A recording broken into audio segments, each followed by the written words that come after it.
You didn't see it. Okay. Welcome to the January 20th, 2019 NFL Championship Week podcast. I'm Tim Shirer, publisher and sports editor of the Lake County Sentinel. You can tweet us at LakeCountySentinel.com or at Sports Sentinel, or you can find us on Facebook or on Instagram, Lake County Sentinel. I just reactivated that account this week. So you can find us in any other places. Follow us, listen to us, see how bad we are at predicting. Sometimes we're good, but sometimes we're bad. Hopefully this week will be good, because if we're good, that means the evil people, especially in the AFC, are eliminated. That should give you a hint. But before we get to our picks today, my son Tommy's here. Hello. He's a guest. And we're going to just talk about some memorable championship games, through the years. And my first memory, I'll be honest, my first memory of a conference championship game was when I was 12 in 1979, when my beloved Tampa Bay Buccaneers played the Los Angeles Rams in the conference championship game, and they fell to the Rams 9-0 that day. And Doug Williams was the quarterback for the Buccaneers, and I love Doug Williams. He's just amazing. I mean, he was really the first black quarterback in the NFL to have any success. And I just thought he was great. And he didn't have to do a lot with the Buccaneers because they had Ricky Bell as their running back. And, so their offense, they did a lot of running. So Williams kind of was a game manager, but he was a good game manager. But they lost 9-0 that day to the Rams on three field goals, a 19-yard field goal by Frank Corral, and then a 21-yard field goal and a 23-yard field goal. That was the scoring for the game. I clearly can remember hanging my stocking back up on the wall after getting some candy out of it. It's pretty sad my stocking was still up. What was the date? I'm looking here. The date was January 6th. Still so that really wasn't that far off. But January 6th, 1980, it was 45 degrees in Tampa. And, they missed a bunch of field goals that day. And that was rough. But, the Rams, they had Vince Ferragamo was their quarterback. And he was another guy I liked. I liked Vince Ferragamo because he was like, he didn't look like he'd be that good, but he was good, And the Rams running back was Colin Bryant. His that day for Tampa Bay on 20 rushes. It's not good. No. When that's your main part of your game. Williams got hurt in the game.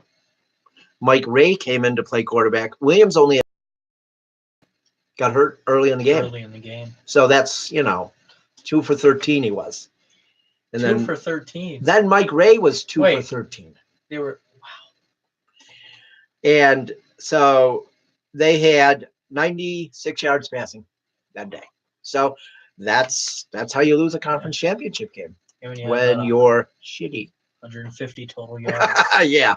So, that's one of that was the first conference championship game I remember. Do you even remember the first conference championship game that you watched?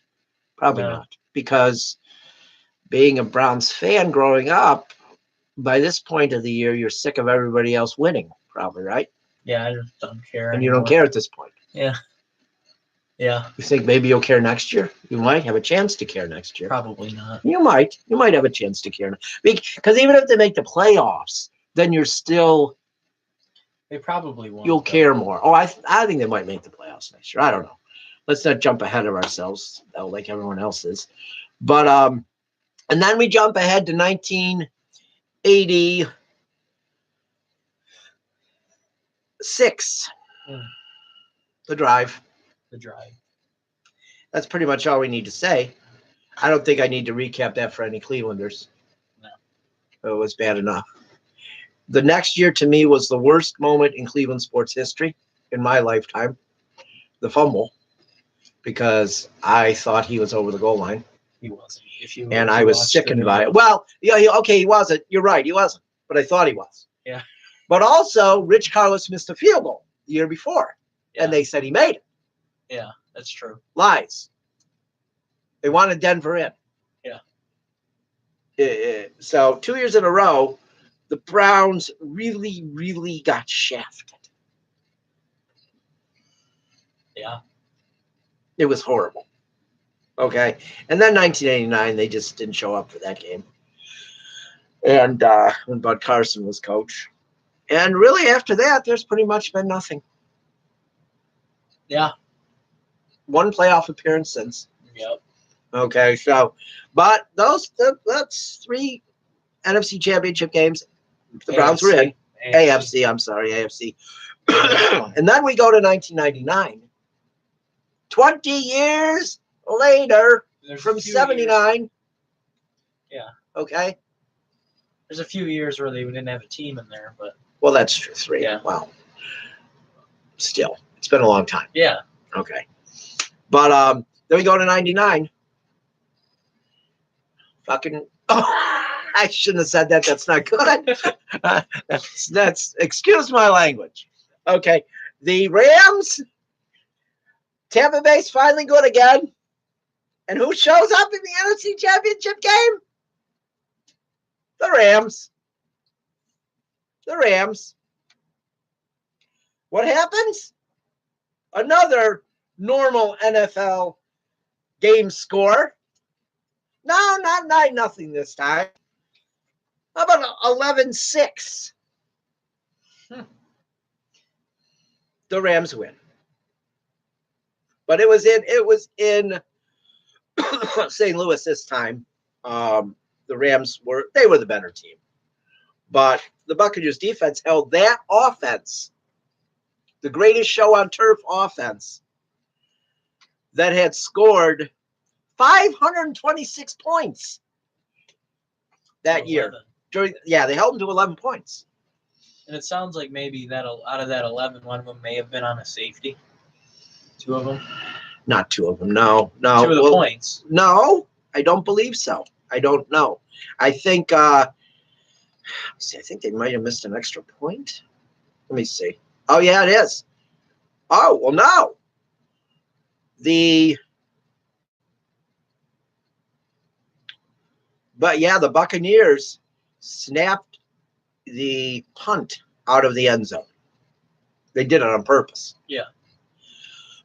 And then the only touchdown of the game, with 4:44 left, was when Ricky Prohl caught a 30-yard touchdown pass from Kurt Warner, and the 2-point conversion failed. So the Buccaneers got 2 field goals. Martin Gramatica kicked a 25-yarder and a 23-yarder. And their offense was their offense. It was their typical offense. Thank God, they upgraded their offense after that. But that was Sean King's only year really to have a chance to be their quarterback, and he was pretty good. I didn't think they really gave him a fair shot. But in that game, Allstott only ran for 12 yards. 12 yards. He ran 12 times for 39 yards. Oh. Warwick Dunn ran 9 for 35. So their offense was terrible. Yeah. It was. But look, they held the Rams to 258 yards passing. They intercepted Kurt Warner 3 times that day. Wow. Yeah. Rushing in that game, 51 yards for the Rams. This was a team that up and down the field the whole year. 500 yards offense in a game was nothing for them. That had to be pretty frustrating to watch. Oh, it was horrible. Intercepting him 3 times, probably. You didn't get a touchdown off any of them. No, it was frustrating to watch, but it was. I still don't believe either of those conference championship losses were as hard as the first two Browns losses to the Broncos, because those were heartbreaking, because they were winning, or they could have won. So I mean, the Buccaneers could have won. The catch rule was changed after that game. The Bert Emanuel rule, that was the rule. He had a touchdown. So it was frustrating, but it wasn't heartbreaking like the Browns losses. The Buccaneers were just getting good. So I knew they'd stay. I knew they'd be good and they'd have other chances. But, as Cleveland teams go, you never know when the next chance is coming. You think it could come next year, but then it doesn't come for 20 years. They had the 3 interceptions. Brian Kelly intercepted 1. Hardy Nickerson, who I've told you about, yes. And Steve White. I mean, they just had guys come up big all the time. But, of course, didn't get him the win, so I don't know how big he came up. But, Yeah. But, so, recently, neither of our teams have been in the championship. And that's not good. But now we're going to get to the picks for today. We're going to go 20 minutes today instead of the normal 15. We'll go 20. We're going to say our score. We're going to give you want to give scores? Score predictions. You want to give scores? Yeah. Okay. We'll talk about each game a little bit. We're going to talk about the late game first. The Patriots and at the Chiefs. I'm probably jinxing the crap out of the Chiefs by saying this is probably the end for Tom Brady and Belichick. I hope it is. Well, so do I. But I'm going to say it's the end. I'm going to say that game is going to be Kansas City's going to win the game 48-42. Both teams are going to go up and down the field and score. But I feel like somehow special teams is going to come into play.